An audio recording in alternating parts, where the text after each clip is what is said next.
నియోజకవర్గ ప్రజల తరపున, మీడియా ప్రతినిధుల తరపున అందరికీ పేరు పేరున విన్నపం, నేను ఎక్కడ కానీ కక్ష సాధింపు పోను. కక్ష సాధింపు అంటే నా దగ్గర ఇంకా 2 బలమైన కేసులు ఉంది. ఆ బలమైన కేసులు ఇస్తే మినిమం అంటే కూడా 1 సంవత్సరం నుంచి 1.5 సంవత్సరం బెయిల్ రాదు. మా కుటుంబాన్ని ఏ విధంగా షాడోలాగా వెంటాడాడో దానికి సంబంధించిన సాక్ష్యాలు కూడా నాకు ఇచ్చేసి వెళ్ళారు కొందరు అధికారులు.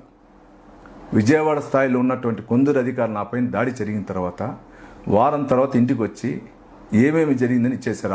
అవి కూడా ఉన్నాయి. అది ఇస్తే దేశద్రోహం కేసు అవుతుంది. ఇంకోసారి ఎలక్షన్లో కూడా పాల్గొనే దానికి అవకాశం ఉండదు. నేను ఆ విధంగా కక్ష సాధింపు పోలా. గుర్తుపెట్టుకోవాలి భాస్కర్ రెడ్డి గారు, మీరు ఏదో డ్రామాలాడి ప్రజల్ని మప్పు పొందాలంటే కాదు. ఈరోజు కూడా అరెస్ట్ అంటే మీరు ఇంత నీతి నిజాయితీ పరులు అయితే ఎందుకు మీరు హైకోర్టుకి వెళ్ళి యాంటీసెప్టిక్ బెయిల్ కోసం వెళ్ళారు? 3 సార్లు వెళ్ళారు యాంటీసెప్టిక్ బెయిల్ కోసం.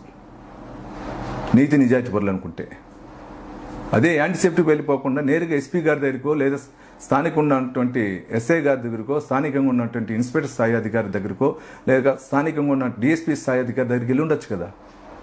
ఎందుకు వెళ్ళా మీరు? దీన్ని బట్టి మీ నీతి నిజాయితీ మీకు అర్థమవుతుంది ప్రజలందరికీ. నేను చంద్రగిరి నియోజక ప్రజలకి, ముఖ్యంగా మీడియా ప్రతినిధులకి, తెలుగుదేశం పార్టీ అభిమానులు, జనసేన పార్టీ అభిమానులు, బీజేపీ పార్టీ అభిమానులకు అందరికీ పేరు పేరు నమస్కారాలు. ఒకటే చెప్పదలుచుకున్నా, నేను ఎక్కడ కానీ కక్ష సాధింపు పోవట్లా. అతను ఎంత రొచ్చగొట్టినా నేను అణిగే వెళ్తా. సామెతుంది, ఎంత ఇదిగితే అంత అణిగిపోమని ఆ విధంగా వెళ్తున్నా. నా 5 సంవత్సరాలు నా ఎమ్మెల్యే కాల పరిమితి అయితే 4 సంవత్సరాల్లో నా డెవలప్మెంట్ యాక్టివ్ పెట్టుకుని వెళ్తున్నా. నేను మా పెద్దాయన గారి దృష్టికి, మా చిన్నాయన గారి దృష్టికి తీసుకుని, అదేవిధంగా డిప్యూటీ సీఎం గారు పవన్ కళ్యాణ్ గారి దృష్టికి తీసుకుని వెళ్ళి నా డెవలప్మెంట్ మీద వెళ్తున్నా.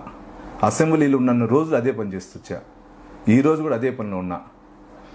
ఇటువంటి తప్పుడు ప్రకటన చేస్తున్న చెవిరెడ్డి కుటుంబం లాగా నేను చేయను.